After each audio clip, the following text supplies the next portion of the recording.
Olá, meninos e meninas! Hoje nós vamos iniciar a nossa 9ª aula de Lógica de Programação e Algoritmos. O que nós aprendemos na última aula? Nós vimos os vetores, que são um conjunto de variáveis que são do mesmo tipo, certo? Nós vimos como é que se faz para declarar os elementos de um vetor, como é que faz para atribuir valores para um vetor, e vimos também alguns exemplos que posteriormente poderemos praticar, certo? Hoje nós vamos iniciar pelas matrizes em algoritmos. A sua definição é bem parecida com a de vetores, porque ela também é uma variável composta, que é formada por uma sequência de variáveis do mesmo tipo com o mesmo identificador. Só que, diferentemente do vetor, ela é composta por linhas e colunas.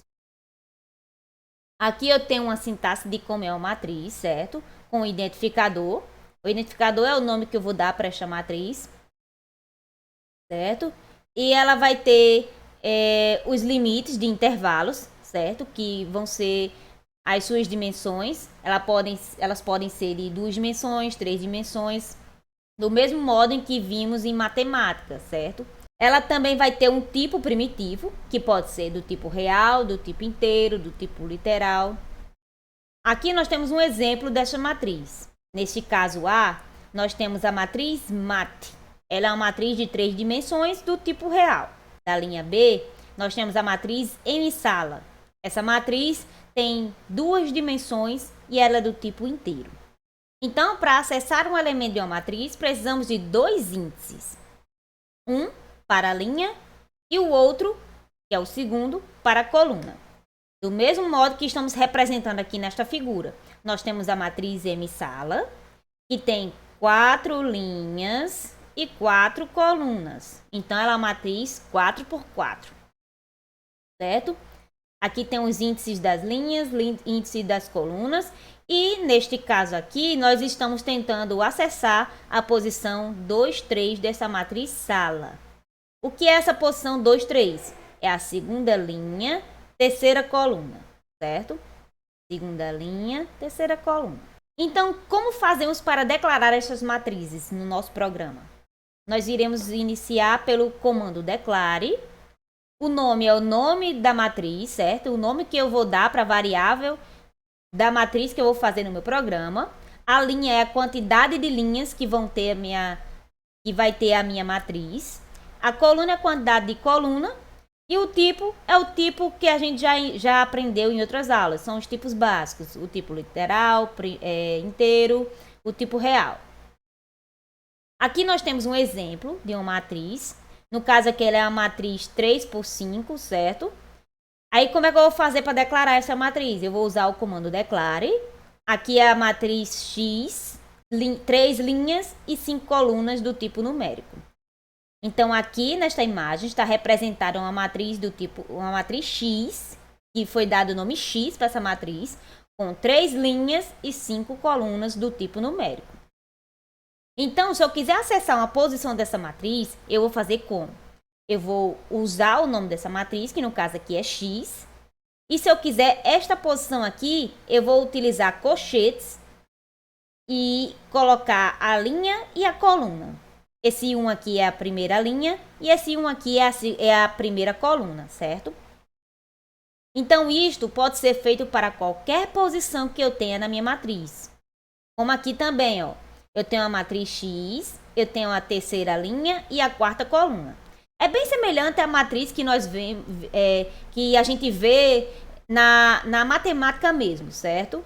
Então, aqui eu tenho um exemplo de como eu vou atribuir valores para essas posições da minha matriz. No caso aqui, a minha matriz agora é a matriz M, certo? Com 3 linhas e 5 colunas. Então, eu vou atribuir o número 45 para a posição 1, 2 da matriz M. No caso, vai ser a linha 1, coluna 2 da matriz M. Eu vou atribuir o valor 0 para a linha 2, coluna 5 da matriz M. O valor 13 para a linha 2, coluna 1 da matriz M. E o valor menos 4 para a posição da linha 3, coluna 3 da minha matriz M, certo? É bem semelhante ao que a gente estuda realmente em matemática. Abscissa e ordenada. Eixo X, eixo Y, certo? Então, como é que eles ficariam? Os elementos ficariam dentro da minha matriz? Do mesmo modo que as posições que eu declarei aqui agora. Por exemplo, o número 45 aqui está na posição 1, 2. A posição 1 é a primeira linha e a posição 2 é a segunda coluna. Então, ele vai ficar bem aqui. Certo? O 13 é a linha 2, coluna 1. Então, por isso que ele fica bem aqui. O menos 4 é a linha 3, coluna 3. Aí fica bem aqui. E o 0, linha 2, coluna 5. Então, ele fica bem aqui. Você lembra daquele joguinho que era Batalha Naval? Eu não sei se é da sua época, mas é mais ou menos isso, sabe? Então, eu vou procurar a linha e a coluna e adicionar o meu elemento na posição que eu determinar. Aqui eu tenho um exemplo de como é que eu vou carregar uma matriz. Carregar a matriz quer dizer que eu vou ler os dados que tem nela, certo? Então, para que isso aconteça, eu vou precisar de quê? Eu vou precisar de uma estrutura de repetição para verificar quais são os elementos que estão dentro da minha matriz, certo? Para ler. Porque o usuário, aqui no caso, é que vai digitar os elementos que minha matriz vai ter. Então, para isso, eu vou precisar de uma estrutura de repetição, que aqui no caso foi usada a estrutura de repetição para. Aqui, como é uma matriz, eu vou precisar de duas variáveis de controle, que foram utilizados o i e o j. O i vai percorrer do índice 1 até o 3, representando as linhas, e o j vai percorrer do índice 1 até o 5, representando as colunas. Certo? E isso vai se repetir até chegar ao limite que eu determinei, que a linha foi o 3 e o 5 foi a coluna. Então, aqui, o usuário vai digitar essa posição da linha, que no caso vai ser o i, que vai percorrer, né, do 1 ao 3, e vai digitar também qual é a posição da coluna que ele vai querer, que é o que vai percorrer do 1 ao 5, que é o que eu determinei para ser a coluna. E aqui temos o comando leia, que já é um comando que nós conhecemos. Ele vai ler a matriz X, porque a variável X é a que foi determinada aqui para ser a matriz, com I linha, J coluna, porque está dentro de um laço, com a estrutura de repetição para, então é preciso haver a variável de controle aqui para poder ler os dados que o usuário vai determinar, certo? Aqui eu vou apresentar os elementos que a minha matriz já tem na minha tela, certo?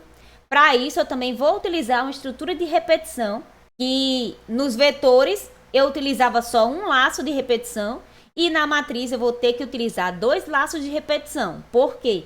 Porque na matriz nós temos linhas e colunas. E cada laço vai percorrer a linha e a coluna ao mesmo tempo, certo?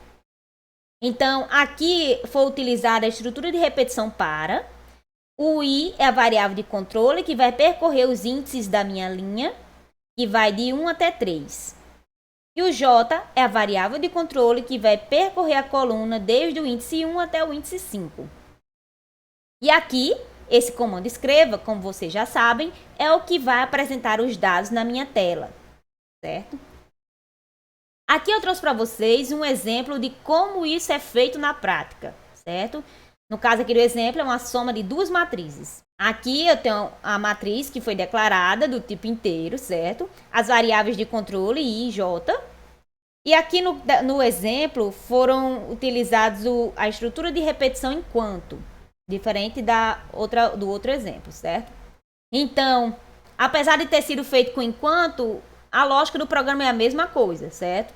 Eu vou percorrer linhas e colunas da mesma forma, das duas matrizes e somar, certo? Então, o que nós aprendemos hoje? Nós aprendemos o que é uma matriz, certo? E diferentemente do vetor, ela possui linhas e colunas. São um conjunto de variáveis do mesmo tipo, que possuem o mesmo identificador. Nós aprendemos como declarar esta variável, como atribuir valores para ela, certo? E vimos um exemplo para que possamos observar como isto é feito na prática. Aqui temos as referências, por hoje é só e até a próxima aula.